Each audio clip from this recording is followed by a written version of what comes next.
우리의 계속되는 삶의 문제와 또 고난 앞에서 끊임없이 던지게 되는 질문이 있습니다.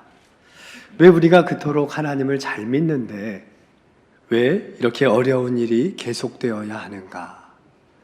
왜 이렇게 불행한 일들이 끊이지 않고 계속해서 우리에게 일어나는가? 왜 세상에 악한 일이 우리 선한 사람들에게도 일어나야만 하는가? 왜 하나님은 그 악을 허용하시고 방치해 두시는가? 끊임없이 반복되는 질문입니다. 하나님을 믿지 않는 세상 사람들도 우리에게 퍼붓는 질문이기도 합니다. 하나님을 잘 믿으며 살아가는 우리도 힘들어하며 고뇌하며 계속하여 던지는 질문이 되기도 합니다. 오늘 우리가 읽은 사사기 6장에는 이스라엘 사사 중 5번째로 부름받은 기드온이 등장합니다. 이 기드온이 살던 시대도 오늘 우리가 지금 살고 있는 시대와 너무나 흡사합니다. 참으로 난감하고 어렵고 복잡한 너무나 삶이 힘겨운 시대에 그 또한 놓여 있었던 것입니다. 여러분, 원래 가나안 땅에는 젖과 꿀이 흐르는 땅입니다. 하나님의 약속하신 땅이요, 언제나 풍성한 복받은 땅이라고 우리가 생각할 수 있습니다. 그런데 그렇게 어렵게 치열한 정복전쟁을 치르면서 입상한 그러한 땅에, 꿈에 그리던 땅에도 여전히 고난은 있다는 것입니다. 여전히 그 고난은 계속됩니다. 특별히 기드온이 살고 있던 그 시대에는 그 가나안 족속 중 미디안 족속이 특별히 이스라엘을 그렇게 심하게 괴롭혔습니다. 얼마나 고통스럽게 했는지 그들이 특별히 수확철이 다가오면, 그리고 파종의 시기가 다가오면 미디안 사람들은 군대를 끌고 이스라엘에 쳐들어왔습니다. 그리하여 그들의 토지 소산을 모두 다 빼앗고 그들이 먹을 걸 하나도 남겨두지 않았어요. 참 나빴죠. 어떻게 먹을 걸 안 남기고 가져가는지 몰라요. 뺏어가도 모조리 가져간 거예요. 그렇게 이스라엘 백성들이 고통 가운데 처해 있던 것입니다. 여러분, 이 세월이 성경에 보니까 무려 7년 동안 계속되었다라고 성경은 우리에게 전하고 있습니다. 여러분, 고통이 계속된다는 건 정말 힘듭니다. 한순간도 버거운데 이것이 끊이지 않고 계속된다는 것, 끝이 보이지 않는다는 것, 여전히 그 가운데 있다는 것이 우리를 참 힘들게 합니다. 그러한 땅에 그 시대에 살던 기드온에게는 마음속에 2가지의 깊은 상처가 깊이 뿌리 내려 있었습니다. 첫 번째는 바로 깊은 절망감입니다. 그는 왜 하나님께서 이러한 악을 허용하시는지, 왜 우리의 이 어렵고 힘든 삶이 계속되어야 하는지, 왜 하나님은 우리를 도와서 이 문제가 해결되지 않는지, 이 고통과 어두움의 터널의 끝은 언제인지 기드온은 너무나 답답했던 것입니다. 뭐라고 생각을 했을까요? 하나님이 우리를 버리셨구나. 하나님의 침묵과 하나님의 기다림 속에 그는 깊은 절망 가운데 처해 있었던 것입니다. 오늘 본문 13절이 이것을 우리에게 보여줍니다. 같이 읽겠습니다. 기드온이 그에게 대답하되, 오 나의 주여, 여호와께서 우리와 함께 계시면 어찌하여 이 모든 일이 우리에게 일어났나이까? 또 우리 조상들이 일찍이 우리에게 이르기를 여호와께서 우리를 애굽에서 올라오게 하신 것이 아니냐 한 그 모든 이적이 어디 있나이까? 이제 여호와께서 우리를 버리사 미디안의 손에 우리를 넘겨주셨나이다 하니. 우리 백성들을, 이 나라와 민족을 미디안의 손에 넘겨주셨다는 것입니다. 다른 표현으로 말하면 하나님이 우리를 버리셨다는 거예요. 하나님에 대한 모든 소망이 끊어진 상태입니다. 하나님의 침묵으로 인하여, 그리고 눈앞에 펼쳐지는 이 이해가 되지 않는 복잡한 상황으로 인하여 계속하여 벌어지는 압제 속에서 그들은 신음할 수 없는 항변을 하나님께 드렸던 것입니다. 여러분, 세상에서 가장 큰 고통은 그 고통이 아닙니다. 가장 큰 고통은 그 고통 가운데 하나님이 나와 함께하지 않으신 것은 아닌가라는 두려움, 불안, 그것이 바로 절망이라는 거예요. 기드온에게는 바로 이러한 깊은 절망이 그의 삶을 송두리째 억누르고 있었던 것입니다. 두 번째, 그 기드온에게는 두 번째 상처가 있습니다. 그게 뭐냐면 삶의 무력감입니다.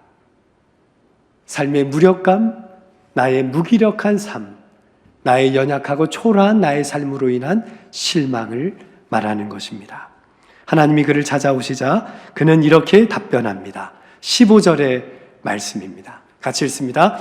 그러나 기드온이 그에게 대답하되 오 주여, 내가 무엇으로 이스라엘을 구원하리이까? 보소서, 나의 집은 므낫세 중에 극히 약하고 나는 내 아버지 집에서 가장 작은 자니이다 하니. 보통 우리가 내가 연약하고 초라하다고 얘기할 때 뭐 먼저 얘기합니까? 내 얘기하지 않고 내 집 얘기를 먼저 합니다. 기도원도 똑같아요. 내 집이 어떤 집이지 아십니까? 나의 집은 므낫세 중에 극히 약하고, 여러분, 이스라엘은 12지파에 모두 속해 있습니다. 그 중에 혹시 여러분 므낫세라는 지파 들어보셨습니까? 잘 안 들어봤을 겁니다. 그런데 그는 바로 므낫세 지파의 자손이었어요. 그는 이미 자신의 지파가 너무나 초라하다는 것을 너무나 잘 알고 있습니다. 그러기에 그는 이렇게 고백하지요. 내 집은 그 므낫세 지파 중에서도 가장 약한 집입니다. 여러분, 나의 환경을 탓하는 사람은 반드시 그 다음에 나로 연결됩니다. 그 다음에 뭐라고 하지요? 나는 이라고 되어 있지요. 내 아버지 집에서 가장 뭐한 자니이다? 작은 자니이다. 우리 집은 가장 약하고 나는 가장 작은 자니이다 라고 고백하는 겁니다. 여러분, 이게 무슨 말입니까? 하나님, 저는 아닙니다 라는 얘기입니다. 하나님, 저는 이스라엘을 구원할 수 없습니다. 내가 무엇으로, 내가 뭘 가졌다고, 내가 어떤 존재라고, 나는 아무것도 없는데, 초라하기 짝이 없는데, 상처투성인데, 날마다 깊은 절망 가운데 살아가는데, 이렇게 무력함 속에, 무기력 속에 빠져 있는데 내가 무엇을 할 수 있습니까? 저는 아닙니다. 하나님, 헛다리 짚으셨습니다. 이 얘기입니다. 여러분, 하나님의 부름 앞에 우리가 이러한 모습으로 서 있지는 않습니까? 하나님, 저는 아닙니다. 저는 이제 약합니다. 저는 이제 없습니다. 저는 너무나 무능합니다. 저는 문제투성입니다.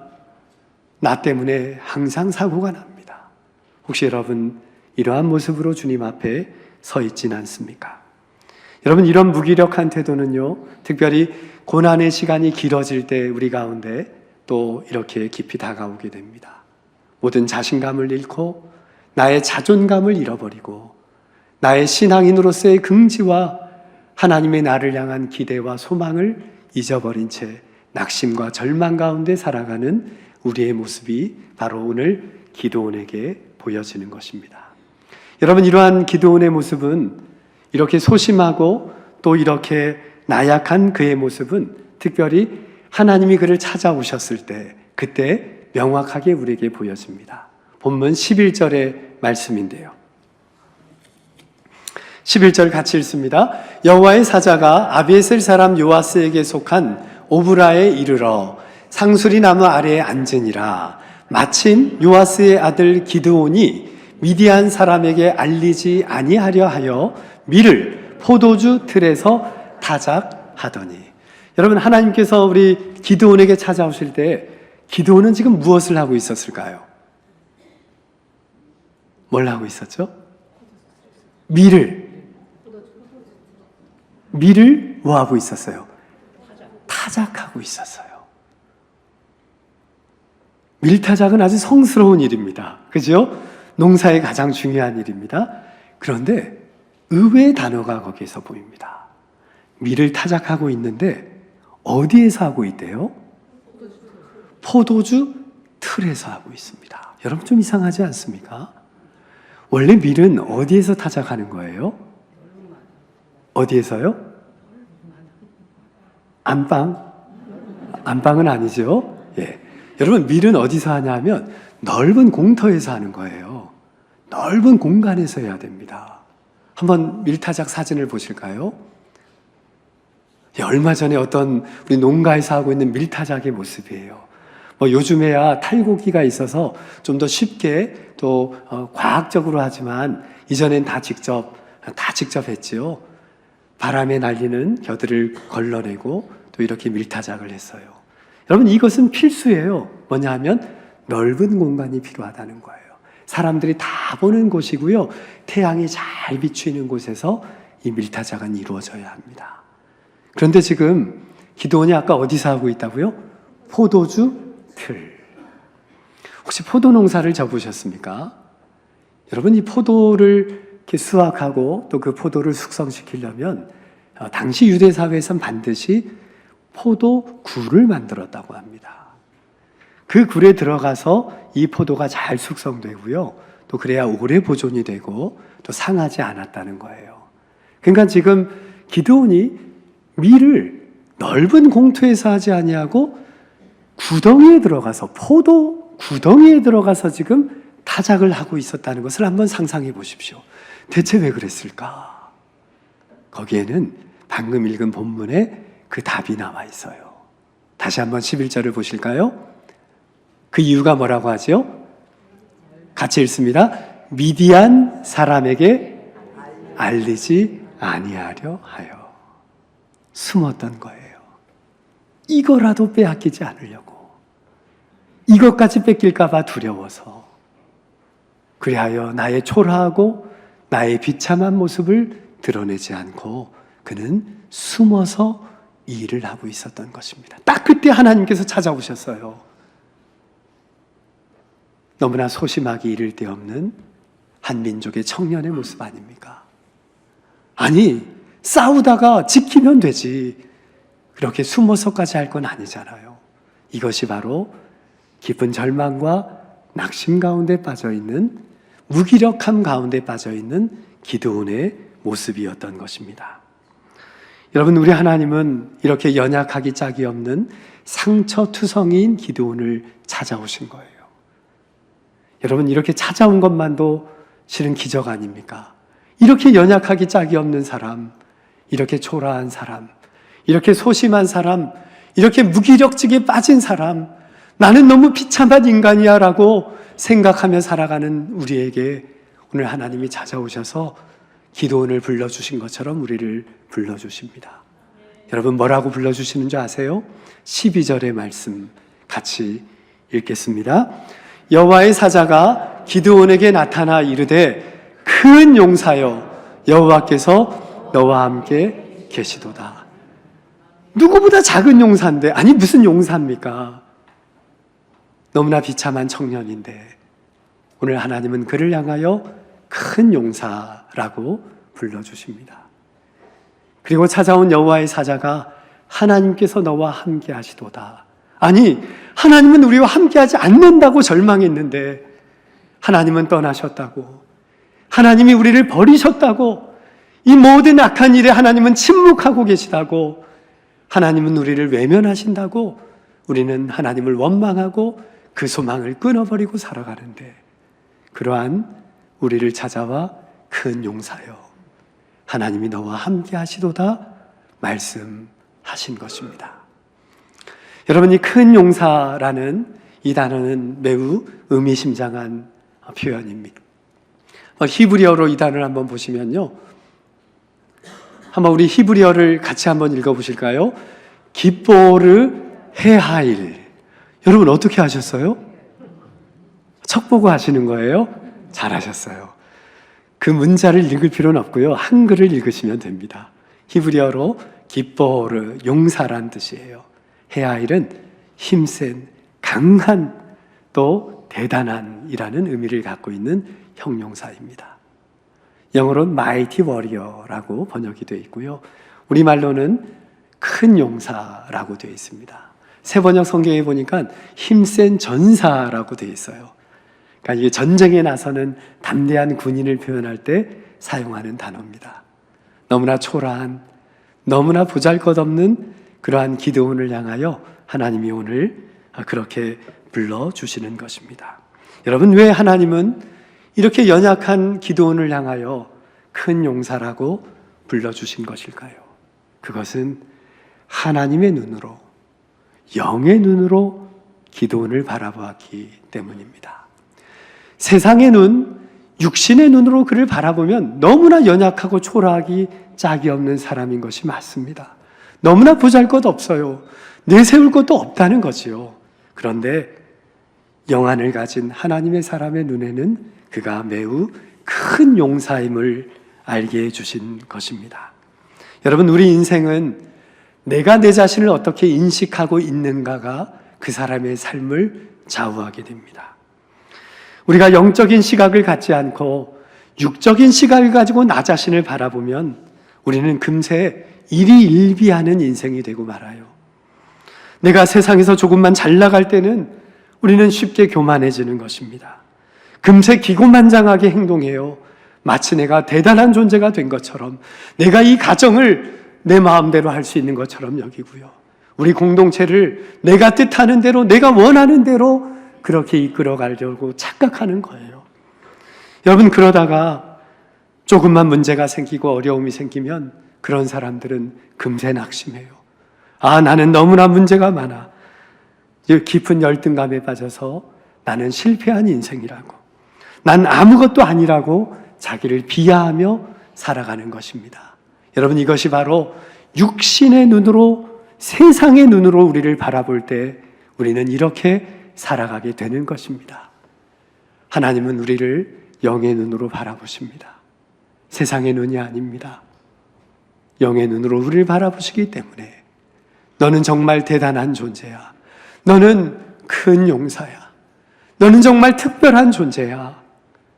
비록 우리가 세상적으로는 초라하기 짝이 없어도 하나님께는 그것이 더 우리를 하나님의 사람으로 채워주시고 또 우리를 세워주시는 하나님의 은혜의 손길이 된다는 것입니다. 여러분, 우리는 이러한 긍지를 가져야 합니다. 우리는 연약한 사람이 아닙니다. 우리는 초라한 자가 아닙니다. 하나님이 보실 때 우리는 큰 용사임을 기억하며 이 땅을 살아가시기를 바랍니다. 한번 우리 옆에 계신 분들 잠시 한번 바라보시겠습니까? 어떠세요? 초라해요? 커요? 다 영의 눈으로 바라보시니 그렇게 귀하게 보이는 것입니다. 우리 한번 옆에 계신 분들 바라보면서 큰 용사여 힘을 내십시오. 대단한 용사여 힘을 내십시오. 힘센 전사여 힘을 내십시오. 어떤 분이 막 갑자기 힘이 막 솟구쳐서 막 툭툭 건들고 있어요. 좋아요. 정말 우리는 그러한 존재입니다. 어떠한 어려움 속에서도 영의 눈으로 자신을 바라보고 우리의 가족을 바라보고 우리의 일터를 바라보고 세상을 바라볼 수 있는 우리 모든 교우들 되시기를 주님의 이름으로 축원합니다. 여러분, 왜 우리가 기도하지요? 여러분, 혹시 기도를 통해서 뭘 얻으려고 합니까? 문제를 해결하려고 하십니까? 기도를 통해서 내가 대단한 존재가 되길 원하십니까? 아니요. 기도는 우리의 영의 눈이 열리는 거예요. 기도를 통해서만 열려요. 세상의 눈이 아닌 육신의 눈으로 이제 세상을 바라보지 않고 기도를 통하여 영의 눈으로 이 땅을 바라보는 거예요. 하나님의 시각으로 바라볼 때 거기에 소망이 있습니다. 우리의 문제를 바라볼 때 우리는 절망하고 무기력증에 빠지지만 그 모든 문제를 영의 눈으로 바라보면, 하나님의 시각으로 바라볼 때 우리는 매우 존귀한 존재이고 우리는 소망 안에 있는 존재이고 하나님의 극진히 아끼시는 생명임을 깨닫게 되는 것입니다. 그러한 눈을 소유하신 그러한 참된 주님의 백성들 되시기를 바랍니다. 오늘 본문을 통하여 하나님은 기드온에게 두 가지를 당부하십니다. 초라한 기드온을 향하여 뭐라고 부탁을 하실까요? 먼저 14절 전반부인데요. 첫 번째는 너의 힘을 가지고 가라 라고 말씀하십니다. 14절 전반부 같이 읽겠습니다. 여호와께서 그를 향하여 이르시되 너는 가서 이 너의 힘으로 이스라엘을 미디안의 손에서 구원하라. 여러분, 이 연약한 초라한 기드온에게 이스라엘을 구원하래요. 미디안의 손에서 구원하라고 지금 명하세요. 그런데 전제가 있어요. 뭘 가지고 가래요? 뭘 가지고요? 너의 힘으로. 초라한데, 연약한데, 볼품이 없는데 하나님이 이미 그에게 주신 것이 있다는 거예요. 지금 너에게 있는 그것, 이미 너에게 맡겨준 그것, 우리에게 없는 것이 아닙니다. 새로운 것을 요구하시는 것도 아닙니다. 남에게 있는 것을 요구하시는 것이 아닙니다. 나에게 없는 것을 만들라고 하는 것이 아니에요. 지금 여러분에게 있는 것, 지금 너의 그 힘을 가지고 가라. 그 백성을 구원하라 말씀하십니다. 하나님은 여러분에게 다른 것을 원하시는 게 아닙니다. 지금의 건강을 원하시는 거예요.